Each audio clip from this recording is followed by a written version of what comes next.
جب تک بھوشن اور کملا کا سراغ نہیں ملتا۔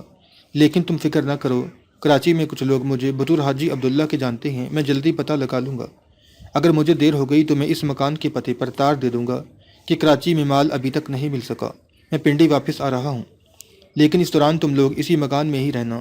میں اپنے دوست سے کہتا جاؤں گا کہ ایک ضروری کام سے کراچی جا رہا ہوں، وہ تمہارا خیال رکھے گا۔ کراچی میں اپنے مشن کی ناکامی اور پولیس کی ہاتھوں مقابلے میں اپنے ایک دہشت گرد کے مارے جانے کی وجہ سے کالی اور گوپی پریشان ہو گئے تھے، لیکن تجربہ کار دہشت گرد تھے، انہوں نے جلد ہی اپنے آپ کو سنبھال لیا اور شیرخان ان سے اجازت لے کر کراچی روانہ ہو گیا۔ شیرخان اسی روز ہوائی جہاز میں سوار ہو کر کراچی پہنچ گیا۔ کراچی جاتے ہی وہ رحمت علی اور اپنے دوسرے آدمیوں سے ملا۔ رحمت علی نے کہا، پولیس نے چاروں طرف سے شہر کی ناکہ بندی کر رکھی ہے، سیواجی تو مارا گیا ہے، بھوشن اور کملا روپوش ہیں۔ شیرخان نے رحمت علی اور اپنی تنظیم کے دوسرے آدمیوں کو بتایا کہ کالی اور گوپی ابھی تک پنڈی والے مکان میں ہی ہیں۔ رحمت علی نے کہا کہ دونوں دہشت گرد تو ایک طرح سے ہماری تحویل میں ہی ہیں، ہم انہیں جس وقت چاہیں گرفتار کر سکتے ہیں، لیکن اپنے طور پر کراچی میں بھارتی دہشت گردوں کے خفیہ اڈے کا پتہ چلانا بہت ضروری ہے، جو کہ پورا گینگ ہے جو یہاں تقریبی کارروائیاں کر رہا ہے۔ کسی ایک کے پکڑے جانے سے یہ یقینی طور پر نہیں کہا جا سکتا کہ ہمیں باقی گینگ کا بھی سراغ مل جائے گا۔ یہ لوگ راہ کے تربیت یافتہ ہیں، سخت سے سخت اذیت برداشت کر جاتے ہیں مگر زبان نہیں کھولتے۔ ایک دوسرے ساتھی نے کہا، ان حالات میں ایک ہی صورت ہو سکتی ہے کہ کمانڈو شیرخان نے خود مشتبہ اور مشکوک علاقوں، خاص طور پر جس طرف ہندوؤں کے دو ایک مندر ہیں، اس طرف کے چکر لگائے۔ بھوشن وغیرہ شیرخان کو اپنا آدمی کندن سمجھتے ہیں، اگر ان میں سے کوئی وہاں پر موجود ہوا تو وہ از خود شیرخان سے رابطہ پیدا کرے گا۔ چنانچہ اسی منصوبے پر عمل کرنے کا فیصلہ کیا گیا۔ شیرخان کو اب بھیس بدلنے کی ضرورت نہیں تھی، وہ اپنی اصلی شکل میں ایسے علاقوں میں چکر لگانے لگا جہاں اس کو شبہ تھا کہ بھوشن اور اس کے ساتھی چھپے ہوئے ہوں گے۔ یہ اندھیرے میں تیر چلانے والی بات ہی تھی۔ 2 دن گزر گئے، بھوشن اور اس کے ساتھیوں کا کوئی سراغ نہ مل سکا۔ تیسرے دن شیرخان نے کالی اور گوپی کو پنڈی میں حاجی عبداللہ کے نام سے تار دے دیا کہ مجھے ایک ضروری کام کے سلسلے میں شاید کراچی مزید 1 ہفتہ لگ جائے، تم لوگ فکر نہ کرنا۔ ایک دن شیرخان شہر کے مضافات میں ایک ایسی بستی میں آ گیا جہاں والمکیوں کا ایک چھوٹا سا مندر تھا۔ شیرخان اسی مندر کی ڈیوڑی کے قریب ایک جگہ اس طرح بیٹھ گیا جیسے چلتے چلتے تھک گیا ہو۔ وہ برابر ارد گرد کا جائزہ لے رہا تھا، اتنے میں ایک کالی لمبی داڑھی والا سادھو اس کے پاس آ کر بیٹھ گیا اور بولا، بالکہ یہاں کیا کر رہے ہو؟ شیرخان نے اسے غور سے دیکھا اور اسے فوراً پہچان لیا۔ یہ پارٹی لیڈر اور بھارتی دہشت گرد بھوشن تھا۔ شیرخان نے کہا، بھوشن بھیا۔ بھوشن نے آہستہ سے کہا، میرا نام کیوں لے لیا، میرے پیچھے پیچھے آؤ۔ یہ کہہ کر بھارتی دہشت گرد بھوشن ایک طرف کو چل پڑا۔ تھوڑا فاصلہ ڈال کر شیرخان بھی اس کے پیچھے چل پڑا۔ وہ اس بستی میں سے نکل گئے، مزدوروں کے جھونپڑوں کی ایک بستی آ گئی۔ بھوشن وہاں سے بھی گزر گیا۔ اس کے بعد ویران علاقہ شروع ہو گیا۔ ایک طرف چھوٹے چھوٹے بھورے رنگ کے 3-4 ٹیلے تھے۔ بھوشن جوگی کے بیس میں ان ٹیلوں کی طرف بڑا چلا جا رہا تھا۔ شیرخان اس کے پیچھے آ رہا تھا۔ ایک ٹیلے کے پاس ایک جھونپڑی تھی جس کے باہر ایک عورت، غریب محنت کش عورت، میلی کچیلی ساڑی پہنے جھاڑو دے رہی تھی۔ شیرخان نے اسے بھی فوراً پہچان لیا، یہ ان دہشت گردوں کی ساتھی کملا تھی۔ کملا نے پہلے بھوشن کو اور پھر شیرخان کو دیکھا تو جھاڑو ایک طرف رکھ کر جھونپڑی کے اندر چلی گئی۔ جھونپڑی میں ایک چارپائی بچھی ہوئی تھی، دونوں چارپائی پر بیٹھ کے کملا نے جھونپڑی کے باہر جا کر ارد گرد کا جائزہ لیا اور وہیں ایک طرف ہو کر بیٹھ گئی۔ بھوشن کہنے لگا، کندن، سارا کام چوپٹ ہو گیا۔ عین وقت پر پولیس کو خبر ہو گئی اور ہم پیر جی کو ختم کرنے میں ناکام ہو گئے۔ کندن یعنی شیرخان نے کہا، میں نے اور گوپی اور کالیا نے ریڈیو پر یہ خبر سن لی تھی۔ ریڈیو کی خبر میں کہا گیا تھا کہ ہمارا ایک تیسرا آدمی مارا گیا ہے۔ وہ کون تھا؟ بھوشن بولا، بس تھا ایک آدمی، وہ تو زخمی ہو گیا تھا، میں نے برسٹ مار کر اس کا کام تمام کر دیا۔ زندہ رہتا تو خطرہ تھا کہ پولیس کو ہمارے خفیہ ٹھکانے کا پتہ نہ بتا دے۔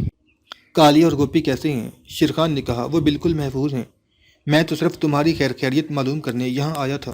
اب تم لوگوں کا کیا پروگرام ہے؟ بھوشن نے کہا، ابھی تو ہمیں کراچی پولیس سے اپنے آپ کو چھپانا ہے، ہمارے یہاں کے آدمی روپوش ہو گئے ہیں، جب ذرا حالات نارمل ہوں گے تو پیر صاحب پر دوبارہ حملہ کیا جائے گا، انہیں ہلا کرنا ہمارا مشن ہے جس کے لیے ہمیں دلی سے سخت آرڈر ملے ہوئے ہیں۔ تم بھی اپنا خیال رکھنا کندن، یہاں کی CID چاروں طرف پھیلی ہوئی ہے۔ شیرخان نے کہا، میں تو بہت پہلے ہی یہاں حاجی عبداللہ کے نام سے رہ رہا ہوں، میری طرف سے تم فکر مند نہ رہو۔ بھوشن کہنے لگا، میرا بھی کراچی میں رہنا بہت ضروری ہے، تم ایسا کرو کہ فوراً پنڈی پہنچو اور کالیہ اور گوپی کو وہاں سے نکال کر کسی دوسری جگہ چھپا دو۔ میرے خیال میں اس وقت ان کا سرداروں کے باغ والے مکان میں رہنا ٹھیک نہیں۔ CID اسلام آباد اور راولپنڈی میں بھی چوکنی ہو گئی ہوگی۔ شیرخان اس کھوج میں تھا کہ کسی طریقے سے بھوشن سے یہ معلوم ہو جائے کہ کراچی میں اس کے گینگ کے لوگ کہاں کہاں روپوش ہیں تاکہ وہ سب سے پہلے انہیں گرفتار کروا دے۔ ان کے گرفتار ہونے کے بعد ہی کراچی کے دینی فرقے کے سربراہ پیر جی کی زندگی محفوظ ہو سکتی تھی۔ اس نے باتوں ہی باتوں میں بوشن سے کہا، بوشن بھیا، یہاں کے ماحول کا تم لوگوں کو زیادہ تجربہ نہیں ہے۔ مجھے ڈر ہے کہ تم لوگوں سے ذرا سی بھی غفلت ہو گئی تو کہیں پولیس کے ہتھے نہ چڑھ جاؤ اور ہمارا مشن ناکام نہ ہو جائے۔ بوشن نے پوچھا، تم کیا مشورہ دیتے ہو؟ شیر خان نے کہا، میری نگاہ میں یہاں کراچی میں دو ایک جگہیں ایسی ہیں کہ جہاں تم لوگ بالکل محفوظ ہو کر کچھ وقت گزار سکتے ہو۔ میں چاہتا ہوں کہ اپنے گینگ کے آدمیوں کو لے کر انہیں کسی محفوظ جگہ پر پہنچا دیں۔ بوشن بولا، اس وقت یہ لوگ الگ الگ جگہوں پر روپوش ہیں، ان کو ایک جگہ جمع کر کے کسی دوسری جگہ لے جانا مناسب نہیں ہوگا۔ شیر خان نے کہا، تو مجھے بتا دو کہ وہ کہاں کہاں ہیں، میں خود انہیں کسی دوسری جگہ پہنچا دوں گا۔ شیر خان روا روی میں یہ کہہ گیا تھا، اسے اتنی بے تابی کا اظہار نہیں کرنا چاہیے تھا۔ شیر خان کے اس جملے سے بوشن کے دل میں یوں ہی ایک شک سا پڑ گیا۔ یہ بات ان لوگوں کی تربیت میں شامل تھی کہ وہ ہر آدمی پر شک کریں اور ہر آدمی سے چوکس رہیں گے، خواہ وہ ان کا اپنا آدمی ہی کیوں نہ ہو۔ بوشن نے اپنے چہرے سے بالکل ظاہر نہ ہونے دیا کہ اسے کچھ شک ہو گیا ہے۔ ویسے بھی یہ ابھی شک ہی تھا، اس کا شک غلط بھی ہو سکتا تھا۔ اس نے کہا، نہیں کندن، اس کی ضرورت نہیں ہے۔ تم ایسا کرو کہ فوراً راولپنڈی پہنچ کر کالیہ اور گوپی کو کسی دوسری محفوظ جگہ پر لے جا کر چھپا دو۔ تم خود ہی اسی مکان میں رہنا، میں 2-3 دن میں خود ہی تم سے رابطہ پیدا کر کے تمہیں بتا دوں گا کہ آگے ہمارا کیا پروگرام ہے۔ شیر خان نے اسے مزید خریدنے کی کوشش نہ کی، اس خیال سے کہ کہیں اسے شک نہ پڑ جائے، لیکن شیر خان نہیں جانتا تھا کہ بوشن کے دل میں شک کی ایک ہلکی سی لکیر پیدا ہو چکی ہے۔ شیر خان نے کہا، اچھا تو میں اب چلتا ہوں، شام کو راولپنڈی جانے والی گاڑی مل جائے گی۔ تم نے جیسے کہا ہے میں ویسے ہی کروں گا اور کالیہ اور گوپی کو کسی دوسری جگہ پہنچا دوں گا۔ اچھا، رام رام۔ رام رام، بوشن نے کہا۔ شیر خان جھونپڑی سے نکل گیا۔ اس کے جانے کے بعد بوشن بھی جھونپڑی سے باہر آ گیا۔ اس نے نگاہ اٹھا کر دیکھا، شیر خان ایک طرف چلا جا رہا تھا۔ بوشن نے کملا سے کہا، کملا تم یہیں رہنا، مجھے ایک ضروری کام یاد آ گیا ہے، میں جلدی واپس آ جاؤں گا۔ کملا نے کہا، ایسا کون سا کام ہے؟ بوشن بولا، یہ میں تمہیں واپس آ کر بتاؤں گا۔ اور بوشن بھی اس طرف چل پڑا جس طرف شیر خان گیا تھا۔ بوشن اپنے اور شیر خان کے درمیان ایک خاص فاصلہ رکھ کر اس کا پیچھا کرنے لگا۔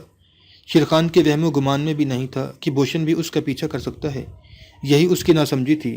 وہ ایک بہادر اور دلیر کمانڈو تھا، تجربے کار اور چلاک جاسوس یا دہشت گرد نہیں تھا۔ اس نے بوشن کے چہرے سے بھی یہ اندازہ نہیں لگایا تھا کہ بوشن کو اس پر شک ہو گیا ہے۔ بوشن اس کے مقابلے میں بڑا عیار دہشت گرد تھا۔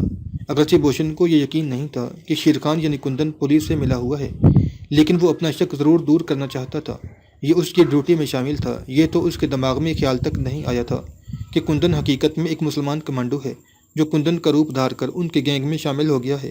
اسے زیادہ سے زیادہ یہی شک تھا کہ کندن روپے پیسے کے لالچ میں کراچی کی پولیس کے لیے ان کی مخبری نہ کرنے لگا ہو اور ڈبل ایجنٹ نہ بن گیا ہو۔ 1-2 کیس ایسے ہوئے تھے کہ روپے کے لالچ میں ان کے گینگ کا کوئی آدمی ایک طرف سے سلطانی گواہ بن کر پولیس کے لیے ان کی مخبری کرنے پر راضی ہو گیا اور یوں ان کے آدمیوں کو گرفتار کروا دیا۔ بوشن بڑا محتاط ہو کر شیر خان کا پیچھا کر رہا تھا۔ شیر خان بالکل بے فکر ہو کر چلا جا رہا تھا۔ کلفٹن پر آ کر وہ ایک رکشے میں بیٹھ گیا۔ بوشن نے بھی ایک رکشہ لیا اور اپنا رکشہ شیر خان کے پیچھے لگا دیا۔ شیر خان سیدھا اپنے مجاہد اور کراچی میں اپنی تنظیم کے خاص آدمی رحمت علی کے مکان پر آ گیا۔ مکان کے باہر اس نے رکشہ چھوڑ دیا۔ عین اس وقت رحمت علی مکان سے باہر نکل رہا تھا اور اتفاق سے اس کے ساتھ ایک باوردی پولیس انسپکٹر بھی تھا۔ شیر خان کو دیکھ کر رحمت علی رک گیا۔ شیر خان بھی اس کی طرف بڑھا اور اس نے رحمت علی اور پولیس کو بتایا کہ بھارتی دہشت گرد روپوش ہو گئے ہیں اور ان کے ٹھکانوں کے بارے میں ابھی کچھ معلوم نہیں ہو سکا۔ پولیس انسپکٹر نے کہا، تم کوشش کرتے رہو، 1-2 کے پکڑنے سے کوئی فائدہ نہیں ہوگا، الٹا باقی کے لوگ یہاں سے فرار ہو جائیں گے۔ ہم چاہتے ہیں کہ بھارتی دہشت گردوں کے پورے گینگ کو پکڑا جائے۔ شیر خان بولا، میں خود بھی یہی چاہتا ہوں۔ رحمت علی نے شیر خان سے کہا، اب کیا پروگرام ہے؟ شیر خان نے اسے بتایا کہ وہ بوشن کی ہدایت کے مطابق پنڈی جا رہا ہے تاکہ وہاں پر مقیم کالیہ اور گوپی بھارتی دہشت گردوں کو کسی دوسری جگہ پہنچا دیا جائے۔ بوشن کچھ فاصلے پر ایک جگہ چھپ کر کھڑا شیر خان یعنی کندن کو پولیس انسپکٹر سے باتیں کرتے دیکھ رہا تھا۔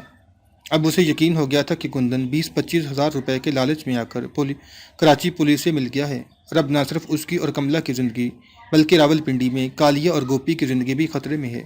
بوشن وہیں سے دوسرا رکشہ لے کر کملا کے پاس واپس پہنچ گیا۔ اس نے آتے ہی اسے کہا، کملا، کندن پولیس سے مل گیا ہے۔ کملا نے حیرت زدہ ہو کر کہا، بوشن یہ تم کیا کہہ رہے ہو؟ بوشن نے کہا، میں نے خود کندن کو پولیس انسپکٹر سے باتیں کرتے دیکھا ہے۔ کملا گھبرا سی گئی اور کہنے لگی، ہمیں کندن کو فوراً ہلاک کر ڈالنا چاہیے۔ بوشن بولا، کندن کو ہلاک کرنے سے اب کچھ نہیں ہوگا، اس نے پولیس کو ہمارے بارے میں جو کچھ بتانا تھا بتا دیا ہوگا، اس وقت ہمیں پہلے خود کو اور پنڈی میں موجود کالیا اور گوپی کو بچانا ہے۔ اگر ہم نے دیر کر دی تو پولیس گوپی اور کالیا کو پکڑ کر لے جائے گی، اور یہاں بھی کسی وقت پولیس ہمیں گرفتار کرنے پہنچ سکتی ہے۔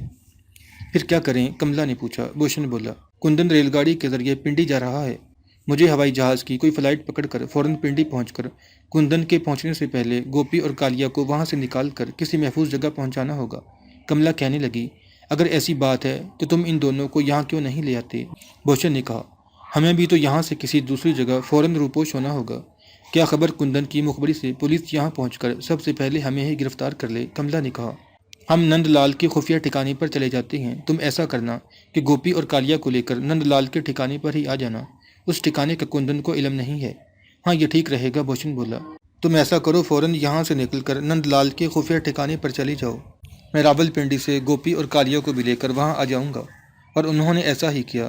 بھوشن نے جو جوگیوں والا لباس اتار کر عام پتلون قمیض پہنی اور ایئرپورٹ پر آ گیا۔ اس کے جانے کے فوراً بعد کملا بھی جھونپڑی سے نکل کر اپنے ساتھی دہشت گرد نند لال کی خفیہ ٹھکانے کی طرف روانہ ہو گئی۔ خوش قسمتی سے بھوشن کو کراچی سے اسلام آباد کی ایک فلائٹ میں جگہ مل گئی تھی، اور وہ شام ہوتے ہی اسلام آباد پہنچ گیا۔ وہاں سے ٹیکسی پکڑ کر سیدھا سرداروں کے باغ والے مکان میں آ گیا۔ وہاں کالی اور گوپی چھپے ہوئے تھے۔ وہ بھوشن کو اچانک اپنے درمیان دیکھ کر حیران ہوئے۔ گوپی نے کہا، بھوشن بھیا، کندن تو تمہاری طرف کراچی گیا ہوا ہے۔ بھوشن نے کہا، کندن پر مجھے شک ہے کہ وہ پولیس کا مخبر بن گیا ہے۔ میں نے اسے کراچی کے پولیس انسپکٹر سے باتیں کرتے دیکھ لیا ہے، اسی لیے میں تمہیں لینے یہاں آیا ہوں۔ اس سے پہلے کہ پولیس یہاں چھاپا مارے، فوراً میرے ساتھ آ جاؤ۔ ہم کراچی نند لال کے ٹھکانے پر جا رہے ہیں۔ باقی باتیں میں وہاں چل کر بتاؤں گا۔ کملا بھی وہیں ملے گی۔ تینوں بھارتی دہشت گرد خاموشی سے وہاں سے نکلے اور سیدھے ایئرپورٹ پر آ گئے۔ انہیں ایک فلائٹ میں جگہ مل گئی اور وہ کراچی کے لیے پرواز کر گئے۔ اس وقت شیر خان کراچی سے راولپنڈی آنے کے لیے ٹرین میں سوار ہو رہا تھا۔ دوسرے دن وہ پنڈی سرداروں کے باغ والے مکان میں پہنچا تو یہ دیکھ کر بڑا حیران ہوا کہ وہاں گوپی اور کالیا میں سے کوئی بھی نہیں تھا۔ سوچنے لگا کہ یہ لوگ کہاں چلے گئے ہوں گے۔ ان دونوں کے کپڑے بھی وہاں نہیں تھے۔ اس کی سمجھ میں کچھ نہیں آ رہا تھا۔ اسے یہی خیال آیا کہ ہو سکتا ہے کہ کراچی والے واقعے اور سیواجی دہشت گرد کی ہلاکت کے بعد بھارتی سفارتکار نے خفیہ ذریعے سے کالی اور گوپی کے ساتھ رابطہ پیدا کیا ہو اور اسے فوراً کسی جگہ روپوش ہو جانے کی ہدایت کی ہو، اور دونوں یہاں سے فرار ہو گئے ہوں۔ شیر خان نے خالی مکان کو تالا لگایا اور اپنی تنظیم کے باس کے پاس پہنچ کر اسے ساری صورتحال سے آگاہ کیا۔ تنظیم کا باس ایک تجربے کار پرانا کمانڈو مجاہد بھی تھا اور دہشت گردوں کے تمام ہتھ کنڈوں اور ان کی سیاسی چال بازیوں سے بخوبی واقف تھا۔ اس نے شیر خان سے پہلا سوال یہ کیا، کراچی میں تم جس بھارتی دہشت گرد بھوشن سے ملے تھے تو اس کے ساتھ آتی دفعہ کیا باتیں ہوئی تھیں؟ شیر خان نے وہ ساری باتیں بیان کر دی جو ساحل سمندر والی جھونپڑی کے اندر اس کی اور بھوشن کے درمیان ہوئی تھی۔ جب شیر خان نے یہ کہا کہ میں نے اس سے یہ معلوم کرنے کی 2-3 بار کوشش کی تھی کہ کراچی کے ان کے گینگ کے آدمی کہاں روپوش ہو گئے ہیں، تو باس نے پوچھا، بھوشن نے کیا جواب دیا تھا؟ شیر خان بولا، اس نے مجھے اپنے ساتھی دہشت گردوں کے بارے میں بالکل نہیں بتایا تھا کہ وہ کہاں روپوش ہیں۔ میں نے محسوس کیا تھا کہ وہ یہ بات مجھے نہیں بتانا چاہتا۔ باس نے پوچھا، تم نے یہ بات بھوشن سے ظاہر ہے 2-3 بار پوچھنے کی غلطی ضرور کی ہوگی؟ جی ہاں، شیر خان بولا، میں نے 2-3 بار اس سے خریدنے کی کوشش کی تھی، اور میں نے اس لمحے محسوس کیا تھا کہ بھوشن کچھ حیران سا ہو رہا ہے کہ آخر میں اپنے ساتھیوں کے خفیہ ٹھکانے کے بارے میں علم حاصل کرنے کے لیے اتنا بےتاب کیوں ہوں۔ باس نے کہا، بس یہی تمہاری غلطی تھی۔ اسی جگہ تم نے ایک ناتجربہ کار جاسوس ہونے کا ثبوت دیا ہے۔ بھوشن کو تم پر شک ہو گیا ہے کہ تم پولیس کے ساتھ مل گئے ہو، چنانچہ وہ تم سے پہلے پنڈی پہنچ گیا اور کالی اور گوپی کو کسی محفوظ مقام پر منتقل کر دیا۔ شیر خان بولا، بس اس کا مطلب ہے کہ بھوشن اور اس کے ساتھیوں پر میرا راز کھل گیا ہے کہ میں کشمیری مجاہد اور کمانڈو ہوں۔ باس نے کہا، یہ میں نہیں کہہ سکتا، لیکن اتنا ضرور کہہ سکتا ہوں کہ انہیں یہ یقین ضرور ہے کہ تم ان کے ساتھ غداری کی ہے اور پیسوں کے لالچ میں آ کر تم کراچی پولیس کے مخبر بن گئے ہو، یعنی تم ڈبل ایجنٹ کا کردار ادا کرنے لگے ہو۔ اس کا مطلب ہے کہ شیر خان بولا کہ وہ مجھے ابھی تک اپنا دہشت گرد ساتھی کندن ہی سمجھ رہے ہیں۔ باس نے کہا، اس بارے میں یقین سے کچھ نہیں کہا جا سکتا۔ یہ بھی ممکن ہے کہ ان پر تمہارے مسلمان مجاہد ہونے کا راز بھی کھل گیا ہو۔ شیر خان کو بڑا افسوس لگا کہ اس کی ذرا سی ناسمجھی اور غلطی سے بھارتی دہشت گردوں کا ایک خطرناک گروہ اس کے ہاتھ سے نکل گیا۔ اس نے باس سے کہا، باس اب آپ مجھے کیا مشورہ دیتے ہیں؟ کیا مجھے کراچی جا کر بھوشن وغیرہ کو تلاش کر کے انہیں یقین دلانے کی کوشش کرنی چاہیے کہ میں نے مخبری نہیں کی اور میں ان کا ساتھی ہی ہوں؟ اس کے جواب میں باس نے کہا، تمہاری یہ غلطی پہلی غلطی سے زیادہ خطرناک ثابت ہو سکتی ہے۔ یہ حماقت نہ کرنا۔ اب اگر تم ان لوگوں کے سامنے گئے تو وہ تمہیں زندہ نہیں چھوڑیں گے۔ ہمارے ہاتھ میں آیا ہوا شکار ہمارے ہاتھ سے نکل گیا ہے۔ اب ہمیں سوچ سمجھ کر کوئی قدم اٹھانا ہوگا۔ شیر خان خاموش ہو گیا۔ باس نے کچھ دیر توقف کرنے کے بعد کہا، تم اب صرف ایک کام کرو، کوئی بیس بدل کر بھارتی سفارتخانے کی نگرانی کرو۔ مجھے یقین ہے کہ اپنے بھارتی سفارتکار سے مزید ہدایات حاصل کرنے کے لیے ان دہشت گردوں میں سے کوئی نہ کوئی ضرور وہاں آئے گا۔ جیسے ہی تمہیں وہ دکھائی دے تم اس کا پیچھا کر کے معلوم کرنے کی کوشش کرو کہ وہ کہاں چھپا ہوا ہے۔ ہم اسی وقت اسے وہاں سے گرفتار کر لیں گے اور پھر اس سے پوچھ گچھ کر کے معلوم کرنے کی کوشش کریں گے کہ اس کے باقی ساتھی کہاں کہاں پر ہیں۔ بس ہمارے سامنے یہی ایک رستہ ہے، دوسرا کوئی رستہ نہیں ہے۔ شیر خان نے کہا، اوکے باس۔ دوسرے ہی روز شیر خان نے ایک ملنگ کا بیس بدلا اور بھارت کے سفارتخانے سے کچھ فاصلے پر ایک درخت کے نیچے بیٹھ گیا۔ ایک دن، 2 دن، 3 دن گزر گئے۔ بھوشن، کالی اور گوپی میں سے کوئی بھارتی دہشت گرد وہاں نظر نہ آیا۔ چوتھے روز شیر خان نے سفارتخانے میں سے ایک جیپ کو نکلتے دیکھا جس کو وہی بھارتی سفارتکار چلا رہا تھا جس سے بھوشن نے اسے ایک بار ملایا تھا اور جو بھوشن وغیرہ کو دلی سے ملنے والی ہدایات سے آگاہ کیا کرتا تھا اور ان کی مالی مدد کیا کرتا تھا۔ جیسے ہی شیر خان نے اس بھارتی سفارتکار کو دیکھا تو فوراً درخت کے نیچے سے اٹھ کر ایک طرف سڑک پر آ کر اس نے خاص اشارہ کیا۔ پنڈی خفیہ پولیس کی ایک جیپ بر وقت شیر خان کی مدد کے لیے وہاں تیار رہتی تھی۔ اس کا اشارہ پاتے ہی جیپ اس کے پاس آ گئی۔ شیر خان اس میں بیٹھ گیا اور ڈرائیور کو بھارتی سفارتکار کی جیپ دور سے دکھا کر کہا، اس کا پیچھا کرو، لیکن پیچھا اس طرح کرنا ہے کہ اگلی جیپ کے ڈرائیور کو ذرا سا بھی شک نہ ہو کہ اس کا پیچھا کیا جا رہا ہے۔ خفیہ پولیس کا ڈرائیور بڑا سمجھدار اور تجربے کار تھا۔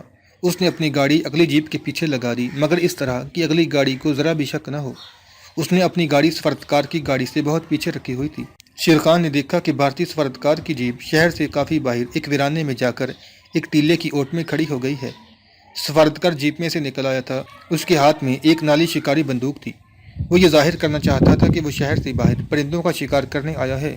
شیر خان نے اپنی جیپ دوسرے ٹیلے کی اوٹ میں رکوا دی اور ڈرائیور سے کہا، تم اسی جگہ میرا انتظار کرو گے اور دور سے مجھے دیکھتے رہو گے۔ اگر میں بھارتی سفارتکار کی گاڑی میں بیٹھ کر چلا گیا تو تم واپس چلے جاؤ گے، اگر نہ گیا تو تم اسی جگہ ٹھہرو گے، میں تمہارے پاس آ جاؤں گا۔ یہ کہہ کر شیر خان جیپ سے اتر کر ٹیلے کی دوسری طرف سے ہو کر اس جگہ پہنچ گیا جہاں بھارتی سفارتکار شکاری بندوق ہاتھ میں لیے ایک درخت پر کسی پرندے کو نشانہ بنا رہا تھا۔ جیسے ہی شیر خان اس کے سامنے گیا، بھارتی سفارتکار نے اسے فوراً پہچان لیا اور کہا، تم کندن ہو؟ شیر خان نے کہا، جی مہاراج۔ سفارتکار نے دائیں بائیں نگاہ ڈالی اور پھر شیر خان کو ٹیلے کی اوٹ میں لے گیا اور کہنے لگا، تم روپوش کیوں نہیں ہوئے؟ تمہیں معلوم نہیں کراچی کا مشن ناکام ہونے اور ہمارے ایک آدمی کے مارے جانے کے بعد پولیس تم لوگوں کی تلاش میں جگہ جگہ چھاپے مار رہی ہے؟ شیر خان بولا، سر میں کراچی گیا ہوا تھا۔ اپنے ساتھی سیواجی کے مارے جانے کے بعد ہم لوگ ایک دوسرے سے بچھڑ گئے۔ بھوشن نے مجھے کچھ نہیں بتایا تھا کہ مشن کے ناکام ہونے کی صورت میں مجھے کہاں جا کر چھپنا ہوگا۔